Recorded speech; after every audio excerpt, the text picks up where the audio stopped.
Hey everyone, welcome to part 32 in this FXS Lowrider Restoration Series. If you're first joining us, you could click on this link in the top right corner. It'll take you to a listing of all the videos. You could click on the first link, or whatever link you left off from, and continue from there. Our last video finished up the checklist by installing the unit primary, as well as all the covers for it, resurface and installation for the kickstand bumper, the kickstand assembly, the exhaust pipes, lubed the chain, installed the seat, and my beautiful assistant stopped by to help install the starter. In this video we have several tasks, most notably priming the oil pump, setting up the timing, and installing the tanks. We're going to do one preheat before we do the timing. We got a lot of work to do, so let's get started. Looking at the internals of the oil pump way back in chapter 16, we could see that it's a very good oil pump.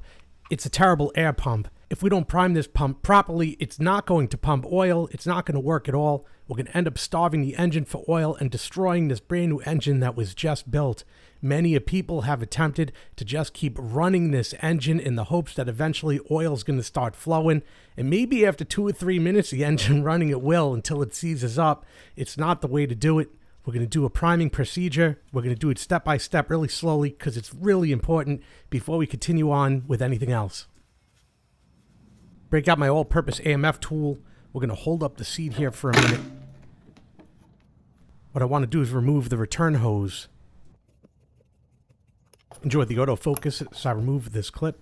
I've rerouted the hose outward here, and I have some bottles for the DeLorean fuel injection that I'm going to push the hose through, and I'm going to hold it with a small cable tie, which I'm going to clip, and I'm going to put the bottom of the jar on it like so.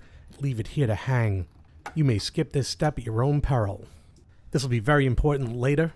With this done, I'm now going to remove that wooden block so it doesn't fall on my head.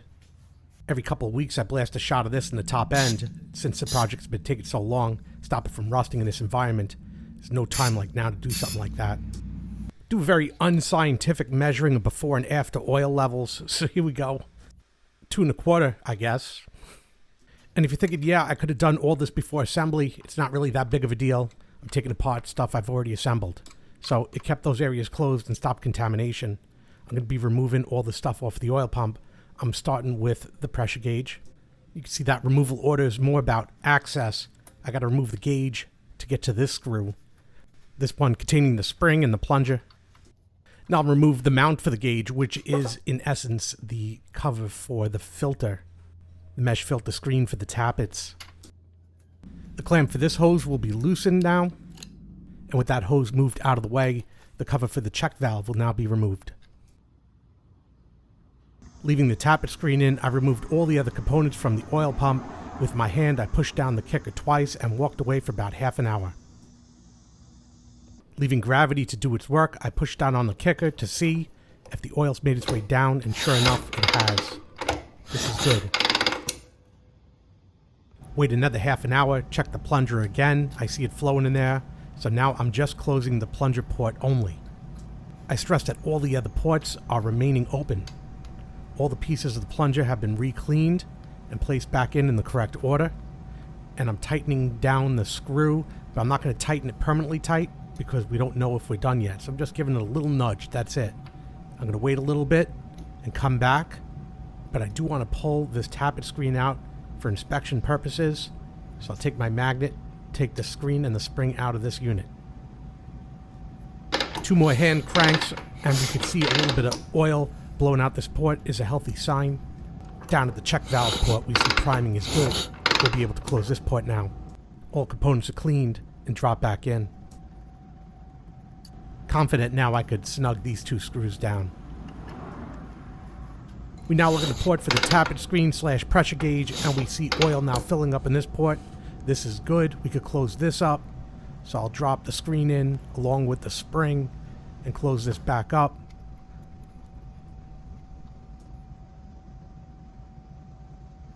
Tighten this back to the correct position. Pump the oil a little higher. New Teflon tape on the gauge. And I screw the gauge back on.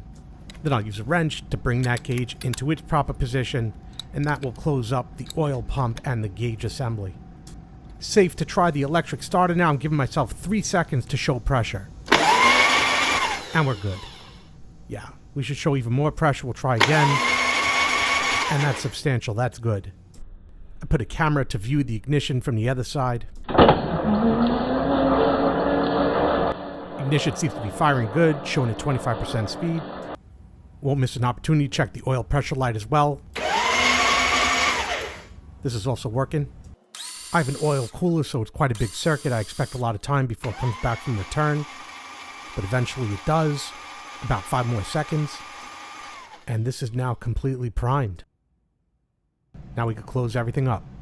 Fully secure this hose back on and tighten down the clamp. Remove this bottle of oil, the cable tie and the cap. Put in my trusty all-in-one tool. Dress the cable back in. Tighten down the clamp. Remove the tool. Drop the seat. My unscientific oil check worked. And according to this, I've used absolutely no oil. No, it didn't work. Put it back. The gap testers will be removed now. Ideally, I wanted new plugs but couldn't get them in time, so I cleaned up the old ones which didn't have a lot of miles. They still measure 40 thousandths, which is correct, so I'm going to install them with a little bit of anti-seize on the threads, and I'll work that in. I don't want them to go all in these heads, so what I'm doing is I'll work it in, and I'll screw it in all the way, and then I'll unscrew it. We'll see a good distribution as a result, and then finally screw it in one more time to full seat. Do the same thing with the other one. I never use a wrench to screw in spark plugs, only to snug them down. This next one, again, all the way out, and then all the way back in. Then, with a 13/16 spark plug wrench, I snug both of them down. I don't want to strip the heads, just snug them down. Plug my wires in on the single fire. Top of the coil is front, and bottom of the coil is rear. Running my fuel line now through to the carb.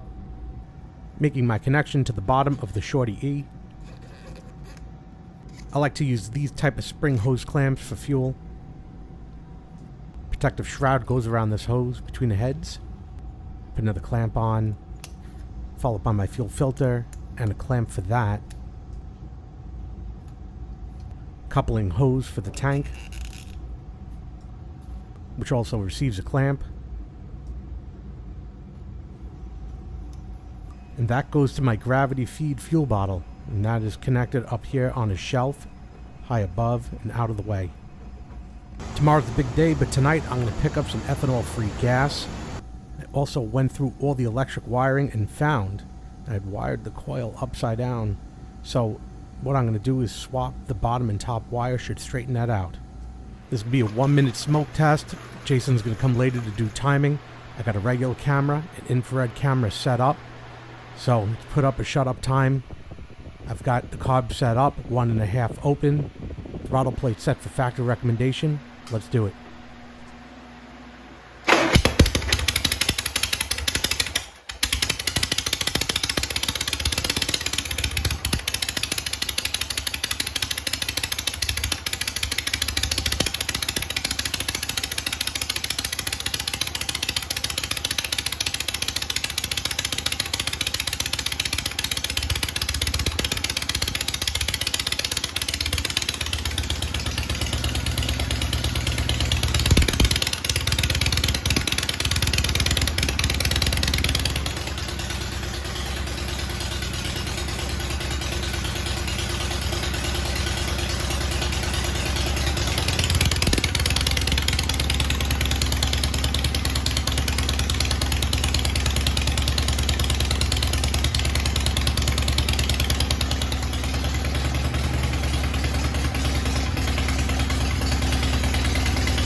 That was as good as can be.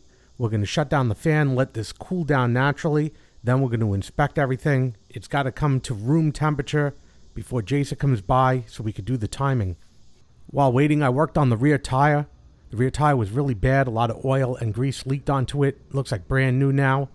And I'll show you, this is what it used to look like, really bad. and I used a Turtle Wax bug-in tar remover to clean up the tire like new. Even the white paint comes out new. I knew the other side of this tire as well, and this is dingy and dirty, but it's not as bad as the other side was. But still, after about 20 minutes, you can see that this tire is brand new. After I clean it, I do clean it off with detergent to get those chemicals off of there.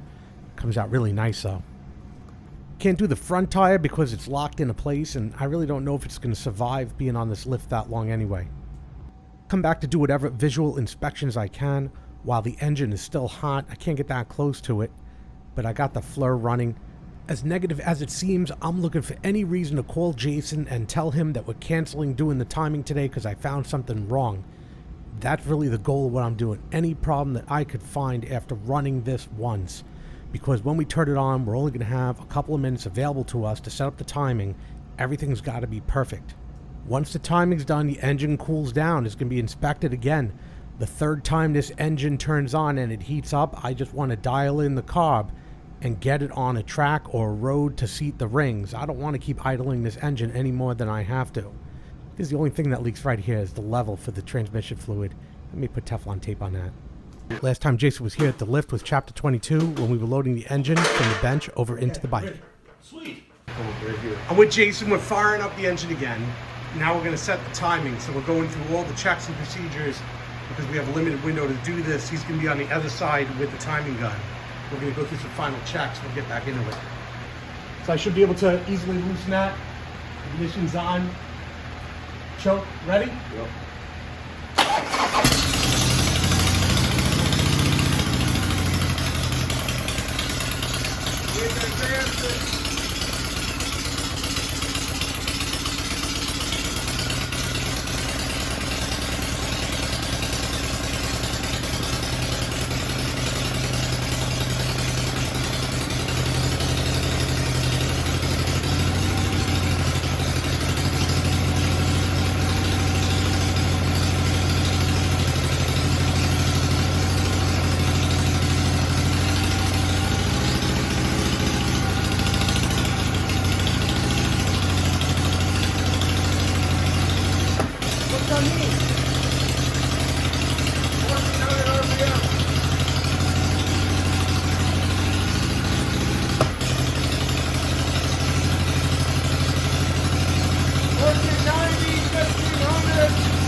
Before I forget, the settings will now be moved back to the operational configuration.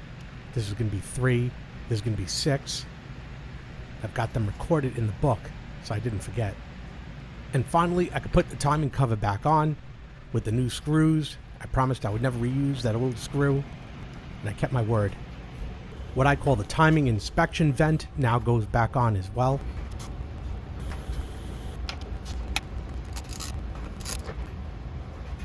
And I can now remove the bench fuel connection, drop a towel down here so I don't spill gas everywhere, which means no gas will come out because I put a towel down there, leaving this as the only paper towel officially stuck in the bike now. Having seen everything run, look at the level, I can now add that 4th quart in safely, so I'm going to do so now before I forget. Secondary inspection did reveal a small oil leak. I had followed it up to one particular hose and fitting over here. So I've removed that fitting, and now I'm just going to replace it with a new one. Call this fixed for now. Taking the first gas tank out of storage, I'm going to give it a well-deserved cleaning. Then the tank will receive 2 coats of wax. We'll see how it's coming out. Looks good. I'll take the rest of the wax off.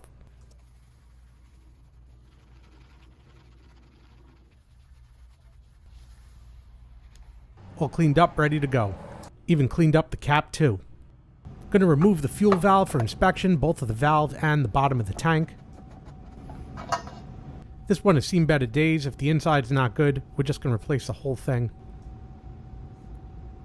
Yeah, for the price of screws and refit and work, I could just get a new one. It's missing a top filter. I'll put this back together and use it just to clean out and flush the gas tank. I'll be using my cleaning kerosene. I got the fuel valve back on and closed. We're just going to fill this up, cap it, and then we'll give it a shake. And I'm just going to come back and shake it throughout the next day or so. Day or so and a couple shakes later, we'll open up the top and we're going to drain it from the valve. We're going to see what we got inside the tank. So far from what I'm seeing, doesn't look like any horror shows. Take the valve off now, get the rest from the bottom.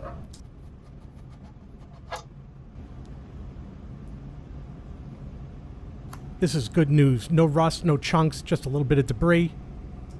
Inside the tank, we do see just a tiny amount of surface rust forming. Looks worse in the camera than it actually is. I could fix this, no problem at all. We're going to go grab some OSFO, take care of this now. A couple days later, I've allowed the tanks to fully dry out and I got a fresh bottle of OSFO.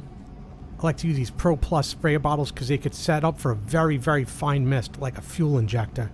I demonstrate during priming. That is very fine. Hit it sideways first because I know gravity does play a part here, so I wanted to hit the inner side of the tank. And from multiple angles. And then just a shot of air to disturb everything. I definitely used too much, but that's okay. I just drained the excess. It was evenly coated on the inside. I was sure to shake out whatever and keep using air to evenly disperse it. I was, however, careful to clean the outside of the tank once I was done working with the acid. Make sure there's no acid sitting on the paint. I don't know what it would do to the paint, but definitely didn't want it there. It's about 2 days later. The camera doesn't do it justice, but all the rust has been turned black, and this tank is ready to go. Yeah, it's looking real nice inside, ready for installation. As I mount the tank, I always put that top bolt through first, a couple turns. If I slip, the tank will never fall. That top bolt will always hold it. Then I spend my time turning that bolt in the back to get it on. Also making sure that I inspect as it's installed, that nothing is binding, like this cable in the middle is not stuck in between the tank. It does look pretty much finished from this angle, just waiting for the fuel valve to arrive. But for now, we'll move on to the next tank. This one's got an emissions filler, so it's harder to see inside. I'll take my light here, we'll have a look. And this one, same condition, it's got rust, so we're going to treat it the same way. The treatment had worked, and I mounted the tanks without the camera. I apologize. It was just a safety concern, getting a tripod up there and working up there with the tanks. But they are in position now and they're safe. So I've got them lined up with the screws in, and there's no obstruction. And up front here, it's kind of laying on the rocker box, but I'm going to straighten that out. I wanted to get this bib chrome apron on first because it goes through those bolts up top, and then everything could be tightened down in the right order. Then I remounted the gauges, which I had taken off to put the tanks on. Tanks are now mounted up, and we're going to put in this crossover tube here. We can see the rocker boxes no longer touch the tank. And I've got a new hose and a new clamp that I'm going to use for this. There's just enough room to mount that hose just forward of the bottom tank mount. Put the clamp on now. I think this clamp looks nicer than the other gear tooth clamps that I had. I have an abundance of hose on the other side. I'm going to measure it up and make sure that I leave a little too much hose so I could cut back the appropriate amount. So now I have just too much. I know exactly how much to remove. So I'll cut it to size. That's it right there. Now I'm putting on the clamp and I'm installing it. If you are looking carefully, you'll see I put on the clamp backwards. It'll bother me forever, so I'm going to take it off later and reverse it. But for now, we're going to move on and install this thing that you're not allowed to say on YouTube. So I'm going to call it a fuel valve. I will never understand YouTube, so let's install this thing. I took out the filter of the fuel valve right quick, just to make sure it fits in the tank. There's no jams, no binds, looks good. And while this fitting doesn't explicitly require Teflon tape due to its age, it's a little tired, I'm going to put Teflon tape on these top threads, just to be safe. Drop in the fuel filter.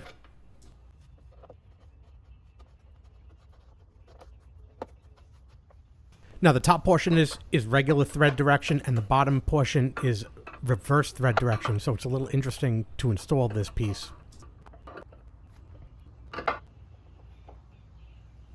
That's it. From the front, I just take a look, make sure the direction is good, everything's lined up. All I got to do now is install this fuel line, and this entire project is complete. And snap. There goes my fuel filter. With the new fuel filter, I've installed a longer hose that also has a bend built into it, and because it's longer, the hose that goes through the engine is lower. It doesn't touch the heads, and where it does kind of come into contact, it's a lot cooler. And that's the last part. This concludes Chapter 32 and the entire build portion of this FXS lowrider restoration, but there's still more to come. In the next video, we're going to get it off the lift, take it to a proper location to seat the rings, put it back on the lift and inspect everything, torque the heads and the base studs. So we still have a lot of work to do. Do me a favor, hit that like button down below, helps me out a lot when you do, and hit that subscribe button for more videos like this when they come out. As we continue this project on the lowrider, I'll post the next video link up here when it comes out. We have a lot more work to do on this bike. I hope you enjoyed this video, found it entertaining and enjoyable. Thanks for watching. Thanks for watching. Would you like to reply?